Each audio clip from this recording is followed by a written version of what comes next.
ये है question number 7 जो कि इजी भी है और बहुत ही इम्पोर्टेंट भी है। तो आपको इसे अगर आपको ये क्वेश्चन समझ नहीं आई थी तो इस वीडियो में बहुत ही ईजिली आप इस क्वेश्चन को समझ पाओगे। बस ये क्वेश्चन आपसे प्रैक्टिस मांगता है, 2-4 बार प्रैक्टिस करोगे, इस क्वेश्चन को सॉल्व करोगे तो ये क्वेश्चन आपके लिए बहुत ईजी हो जाएगा। तो चलो मैं आपको बताता हूँ कि इस क्वेश्चन को कैसे सॉल्व करोगे।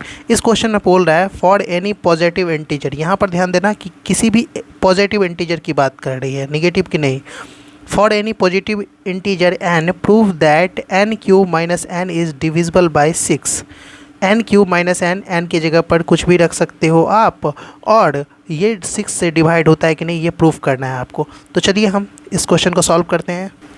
तो ये जो है n क्यूब माइनस n, इसको पहले हल्का सा तोड़ते हैं। इसको तोड़ने के लिए आपको क्या करना होगा, अगर मैं n into n square minus 1 यहाँ पर लिखूँ तो काम हो जाएगा।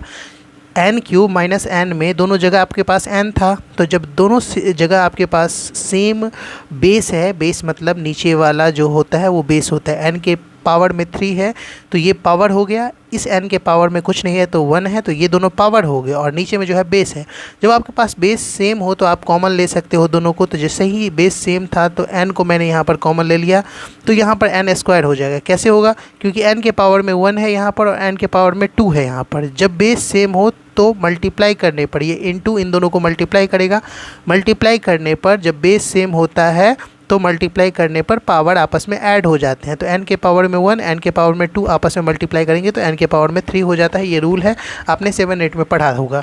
और देखो इस n को इस n से मल्टीप्लाई करोगे, अगर n को कॉमन ले लिए तो 1 टाइम में ही लग जाएगा। n को n से मल्टीप्लाई करोगे तो 1 टाइम में, इसीलिए -1 यहाँ पर लिया। अब इसी को अगर आप चाहो तो ऐसे लिख सकते हो, n into n square minus 1 का स्क्वायर लिख सकते हो, बिल्कुल लिख सकते हो। जब ऐसा कुछ हो जाए आपके पास तो यहाँ पर एक आइडेंटिटी यूज़ कर सकते हो, जो आइडेंटिटी मैं आपको यहाँ पर बता देता हूँ। ए स्क्वायर माइनस बी स्क्वायर, ए स्क्वायर माइनस बी स्क्वायर की जो आइडेंटिटी है, इसका जो मतलब निकलता है वो होता है ए plus b into a minus B. ये आइडेंटिटी होता है जो कि यहाँ पर आपको दिख रहा होगा। तो चलो ये आइडेंटिटी यूज़ कर लेते हैं यहाँ पर। अच्छा, उसके बाद क्या करना है, ये आइडेंटिटी यूज़ करेंगे तो इस आइडेंटिटी के थ्रू इसको पहले सॉल्व कर लेते हैं हल्का सा। तो इसे हम लिख सकते हैं n into n plus 1 into n minus 1। Okay, क्योंकि ये फार्मूला पे फार्मूला तो यही होता है ना, a square minus b square equal to a plus b into a minus b. तो यहाँ पर ए की जगह पर n था और b की जगह पर 1 था, तो a square minus b square equal to क्या हो जाएगा, a plus b into a minus b. तो वही आइडेंटिटी को यहाँ पर पुट करके हमने लिखा है। अब हम क्या लिखेंगे, हियर, जो कि क्वेश्चन में भी दिया गया था, आपको याद होगा क्वेश्चन में बोला गया था here n is a positive integer. Okay, तो here n is a positive integer लिख देते हैं।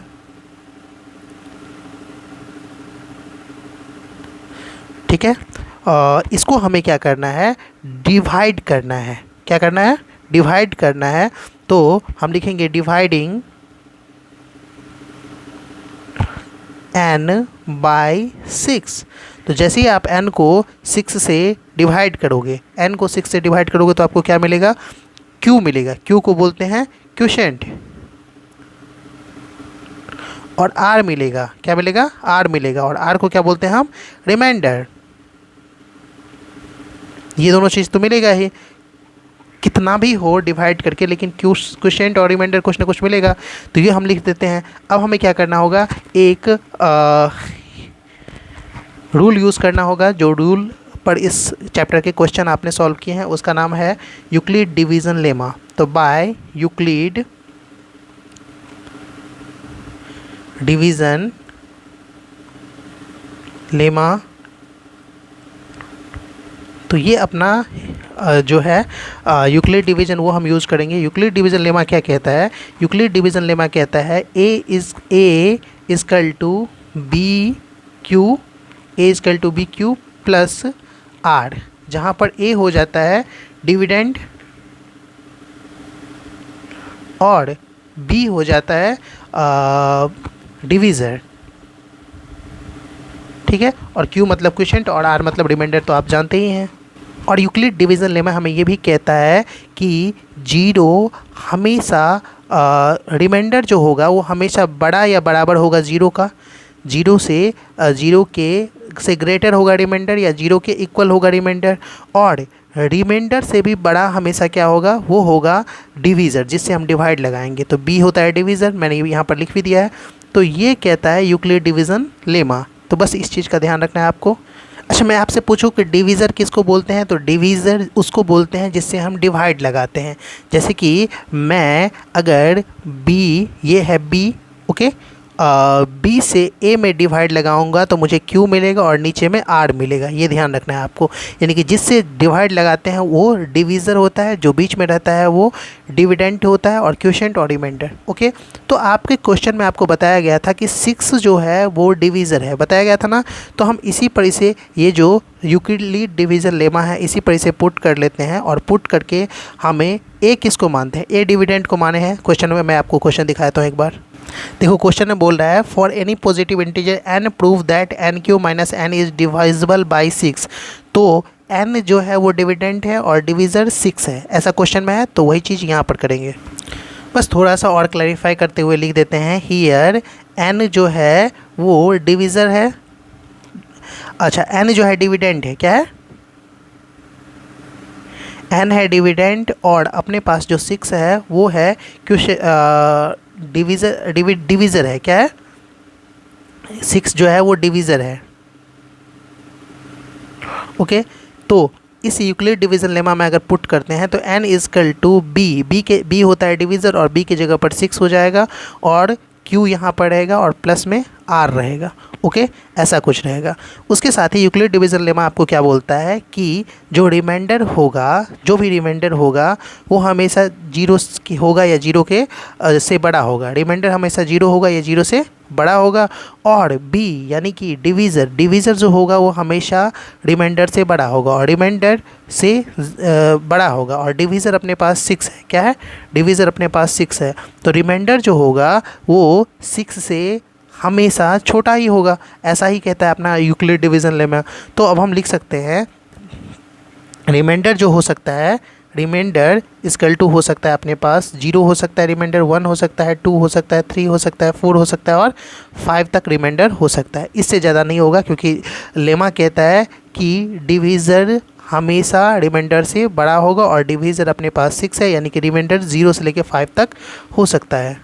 तो चलो इस बेसिस पर कुछ केसेस बनेंगे। केसेस क्या होंगे, पहला केस जो बनेगा, इफ़ r इजकल टू, अगर हम 0 लें, क्या लें, r इजकल टू 0 लें, तो n क्या हो जाएगा, देन n हो जाएगा डिविडेंट इजकल टू डिवीज़र, यानी कि dividend equal to 6 into quotient हो जाएगा। तो क्वोशिएंट, यह है क्वोशिएंट, प्लस रिमाइंडर तो 0 था तो 0 हो जाएगा। सेकंड केस में क्या हो जाएगा, अगर r इजकल टू हम लें 1, तो n इजकल टू क्या हो जाएगा, n equal to 6q plus 1 हो जाएगा। थर्ड केस में, क्योंकि हम तो रिमाइंडर तो यहाँ 0 से लेकर 5 तक ही ले सकते हैं, तो 5 तक रिमाइंडर हम यहाँ पर शो कर देंगे। r इजकल टू 2 ले तो n, देन यहाँ पर भी देन लिख देते हैं, देन n इजकल टू हो जाएगा 6 इंटू क्यू प्लस रिमाइंडर 2 है तो 2। अगर फोर्थ केस देखें, उसमें अगर रिमाइंडर इजकल टू हम 3 लें तो क्या हो जाएगा, n इजकल टू हो जाएगा 6q प्लस रिमाइंडर जो है 3 वो हो जाएगा। अगर फिफ्थ केस देखें, क्योंकि इसमें 6 केस बनेंगे, 1 2 3 4 5 6 केस बन सकते हैं। तो r इजकल टू अगर हम 4 लें, क्या करें, r इजकल टू 4 लें तो n क्या हो जाएगा, n हो जाएगा 6q प्लस 4, और यहाँ पे कर लेंगे एंड। फिफ्थ केस में अगर हम r इजकल टू 5 लें, देन n क्या हो जाएगा, n हो जाएगा 6q प्लस 5। तो यही तो, इतना ही रिमाइंडर हो सकता है, तो इतना ही केस बन सकता है इससे।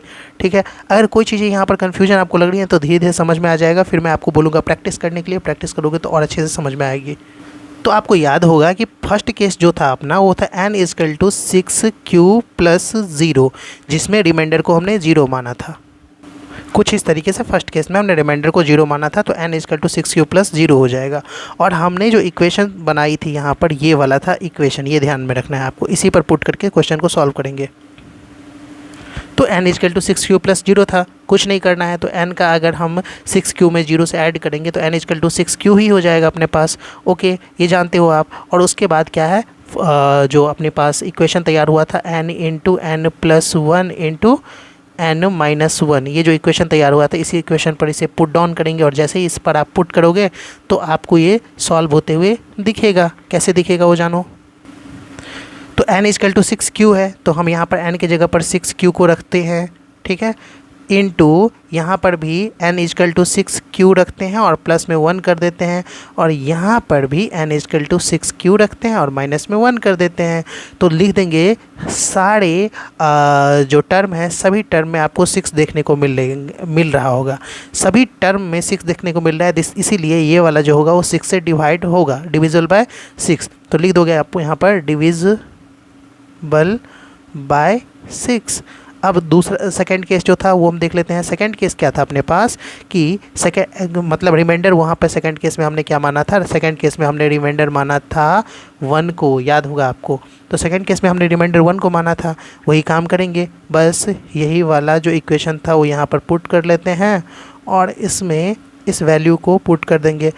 ये जो value n equal to 6q plus 1 है वैल्यू, इसे पुट कर देंगे। तो देखो कुछ नहीं करना, अब यहाँ पर 6q प्लस 1 n का वैल्यू दे देंगे 6q प्लस 1। ओके, फिर यहाँ पर n का वैल्यू 6q प्लस में 1 है, ये तो n का वैल्यू है 6q प्लस में 1। ओके, और प्लस में 1 एक और था तो प्लस में 1 एक और दे देंगे। यहाँ पर भी आप देखोगे तो n का वैल्यू 6q प्लस 1 है तो 6q plus 1 as it is रहेगा और साथ में माइनस 1 है तो माइनस 1 डाल देंगे। अब देखो हल्का सा सॉल्व करोगे इसे तो ये 6q प्लस 1 हो गया, एम आई राइट। ओके, उसके बाद है 6q प्लस 1 प्लस 1, तो ये जो हो जाएगा वो 6q प्लस में 2 हो जाएगा और ये प्लस माइनस ख़त्म हो जाएगा, तो ये सिंपल 6q आपको देखने को मिलेगा। तो इस तरीके से सेकंड केस को हमने सॉल्व किया है। यहाँ पर भी सब में 6 दिख रहा है तो आपको लिख देना है डिविजिबल बाय 6। दिस इज़, या यहाँ पर दिस इज़ लिख दोगे तो और अच्छा, दिस इज़ डिविजिबल बाय 6। उसी तरह थर्ड केस हम देख लेते हैं। थर्ड केस यहाँ पर देख लेते हैं। थर्ड केस में क्या था, यहाँ पर हमने रिमाइंडर के रूप में 1 तो रख लिया था। अब थर्ड केस में वही काम करेंगे, n equal to n dividend होता है, dividend equal to divisor, divisor 6 था, डिविज़र इंटू क्वोशिएंट होता है तो क्वोशिएंट और प्लस में रिमाइंडर इजकल टू हमने 2 माना था तो 2 कर लेते हैं। इसको भी सॉल्व करना है ईजिली, इसको भी। अच्छा, n का वैल्यू अब आपके पास इतना है, समझ गए, n का वैल्यू इतना है तो बस वही वाले इक्वेशन पे n into n plus 1 into n minus 1 पे इसे सॉल्व कर लेते हैं। n की जगह पर 6q प्लस 2 है, यहाँ पर n प्लस 1 में n की जगह पर 6q प्लस 2 और प्लस में 1 है, इसे एज इट इज़ लिखना ही पड़ेगा और साथ में n की जगह पर 6q प्लस में 2 और साथ में माइनस में 1 लिखेंगे। 6q plus 2 as it is रह जाएगा, इंटू में 6q प्लस 2 प्लस 1 तो यानी हो जाएगा ये 6q प्लस 3 और ये 6q plus 2 minus 1, plus minus minus तो करेंगे माइनस, साइन बढ़ा है प्लस का इसलिए रह जाएगा प्लस। सो यहाँ पर हमें मिलेगा 6q माइनस प्लस 1 मिलेगा क्योंकि साइन प्लस का बड़ा है। तो इस तरीके से यहाँ पर ऐसा कुछ आपको देखने को मिलेगा। इसमें इसको आप हल्का सा चाहो तो और भी तोड़ सकते हो, जो कॉमन जिसमें लग आ रहा है उसे कॉमन ले लो। 6q प्लस 2 में किसको कॉमन ले सकते हो, तो आप इसमें 2 को कॉमन ले सकते हो तो ये हो जाएगा 3q, क्योंकि 3q को 2 से मल्टीप्लाई करोगे तो 6q हो सकता है। अब 2 को 2 मतलब देखो अब आपको यहाँ पर 1 लेना है क्योंकि देखो 6q था ना, तो 3q में 6q से डिवाइड करोगे तो 2 हो जाएगा। उसी तरह 1 में 2 से डिवाइड करोगे तो 2 हो जाएगा, या मल्टीप्लाई करोगे तो 2 हो जाएगा। इधर से चेक करोगे तो मल्टीप्लाई के हिसाब से और इधर से चेक करोगे तो डिवाइड के हिसाब से, यानी कि 3q को 3q से 6q में डिवाइड लगाएंगे तो 2 हो जाएगा और क्वोशिएंट 1 से 2 में डिवाइड लगाएंगे तो क्वोशिएंट 2 हो जाएगा। तो ऐसे ही हमें लेना पड़ता है कॉमन को। लेकिन अगर आप इसके हिसाब से सोचोगे तो कोई ऐसा नंबर 6q और 2 में कोई ऐसा नंबर चाहिए जो कि दोनों को डिवाइड कर सके। तो 6q और 2 में कौन सा ऐसा नंबर है जो दोनों को डिवाइड करे, तो 2 क्या करता है 6q को भी डिवाइड कर पाता है, तो 2 3 जा 6q, तो 3q और 2 जो है वो 2 को भी डिवाइड कर पाता है 1 टाइम में। तो ऐसे लेते हैं कॉमन, किसी को अगर मान लो किसी बच्चे को नहीं आ रहा होगा तो यहाँ पर 6 जाएगा। 6q + 3 में किसको कॉमन ले सकते हैं, तो हम ले सकते हैं 3 को कॉमन, और ये 6q जो हो जाएगा यहाँ पर 2q हो जाएगा 6q के जगह पर, और प्लस में 3 × 1 = 3 हो जाएगा, और इसमें कुछ भी कॉमन नहीं जाएगा तो 6q + 1 एज इट इज़ हो जाएगा। यहाँ पर आपको देखने को क्या मिला है, तीनों टर्म में आपको क्या है ये सब। अच्छा 3 × 2 = 6 हो जाएगा, तो ये भी 6q + 2 था, ये भी 6q + 3 था, ये भी 6q + 1 था। तो यहीं पर आपको सॉल्व, ये इतना सॉल्व करना भी नहीं है, सब में 6 है ना, तो आपको बोल देना दिस इज़ डिविजिबल बाय 6। अगर आपने इतना सॉल्व करके दे दिया तो टीचर और भी खुश हो जाएंगे। और इसमें भी क्लियर होता है कि 2 × 3 होगा तो वैसे ही 6 हो जाएगा, 3 × 2 होगा तो वैसे ही 6 हो जाएगा, तो ये भी 6 से डिविजिबल है। तो आपको लिख देना है दिस इज़ डिविजिबल बाय 6। अब हम देख लेते हैं फोर्थ केस को। क्या करते हैं फोर्थ केस को। फोर्थ केस में क्या था, n = 6q प्लस में 3 था, क्योंकि रिमाइंडर में फोर्थ केस में यहाँ 3 के, थर्ड केस में रिमाइंडर में 2 था, तो फोर्थ केस में रिमाइंडर में 3 लिए थे। बस यही चीज़ें आपको पुट करना, हल्का सा लेंदी हो जाता है, क्वेश्चन बड़ा बन जाता है। n + 1 × n - 1, n के जगह पर 6q + 3, ओके। यहाँ पर n के जगह पर 6q + 3 + 1, और यहाँ पर n की जगह पर 6q + 3 - 1। सॉल्व करेंगे तो ये 6q + 3, ओके, ये हो जाएगा 6q + 3 × 1 = 4, और ये हो जाएगा सिंपल आपको 6q प्लस में 2। क्यों होगा, क्योंकि प्लस माइनस माइनस होता है तो कर देंगे माइनस, साइन बड़ा है प्लस का तो रह जाएगा साइन प्लस का। अब दोस्तों फिफ्थ केस जो था अपने पास, फिफ्थ केस में क्या था, रिमाइंडर = 4 था, तो n = 6 × क्वोशेंट प्लस रिमाइंडर कितना था, रिमाइंडर था यहाँ पर हमने 4 लिया था, तो इस बेसिस पर इसे सॉल्व करेंगे। बस वही जो केस था अपने पास, यानी कि इक्वेशन था n × n - 1, n + 1 × n - 1, इसमें इसे पुट कर देना है। अच्छा +1 इधर रहे -1 इधर रहे, फ़र्क नहीं पड़ता है, -1 को आप इधर भी ला सकते हो, +1 को उधर भी ले जा सकते हो, तो इसलिए टेंशन नहीं लेना है। तो 6q प्लस में 4 देंगे, यहाँ पर हो जाएगा 6q प्लस में 4 प्लस में 1। आप बोलोगे सर ये क्वेश्चन बड़ा बनता जा रहा है, आप सॉल्व करते जा रहे हो, तो देखो कोई चीज़ आपको प्रूव करने के लिए बोला है, आप 10th में हो, आप कोई ग्रेजुएशन का एग्ज़ाम नहीं दे रहे हो, तो आपको जो चीज़ें वो बोलेगा कोई चीज़ प्रूफ करने के लिए, तो आपको करके देना पड़ेगा। मैं यहाँ सिखा रहा हूँ, मैं ही अधूरा छोड़ दूँ यहाँ पर, जो 5th 6th केस आप खुद से कर लोगे, ये अगर आपको बताऊँ तो आप भी ऐसे ही छोड़ने की कोशिश करोगे, और आप ऐसे छोड़ने की कोशिश करोगे तो आपको एग्ज़ाम में मार्क्स नहीं मिलेगा। जल्दी सॉल्व करना है इस क्वेश्चन को, आपको एग्ज़ाम में 100% उम्मीद रहती है आने की, तो आपको अगर जल्दी केस सॉल्व करना है इस क्वेश्चन को तो प्रैक्टिस आपको ज़्यादा करनी होगी। तो इस तरीके से सब में 6 है, तो ये भी डिविजिबल बाय 6 से ये भी 6 से डिविजिबल हो जाएगा। चलिए 6th केस में जो था रिमाइंडर अपने पास 5 था, तो हम क्या ले लेंगे, n = 6q + 5 ले लेंगे, ओके। यहाँ पर n × n + 1 × n - 1 कर लेंगे। अब क्या करना है, अब कुछ नहीं करना है, वही काम जो आप अभी तक करते आए हो। 6q + 5, n का वैल्यू यहाँ पर, इसमें 6q + 5 + 1 करना है, और इस वाले में 6q + 5 माइनस में 1 करना है। ये हो जाएगा 6q + 5, और इंटू ये हो जाएगा 6q + 6, 6q + 6, और ये हो जाएगा 6q प्लस में 4। कैसे होगा मैंने बहुत बार आपको बताया है। तो ये भी 6 से डिविजिबल हो जाएगा, तो बस यहीं तक काम हो गया। हमने जो रिमाइंडर लिया था वो 5 तक ही लिया था, तो यहाँ तक काम हो गया। तो हम लिख सकते हैं हेंस इट इज़ प्रूव्ड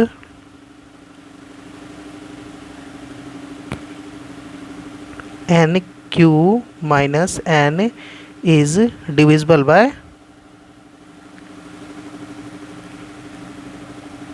6। इस तरीके से क्वेश्चन अपना कंप्लीट हुआ। बाकी क्वेश्चन पार्ट बाय पार्ट मेरे चैनल पर वीडियोस हैं।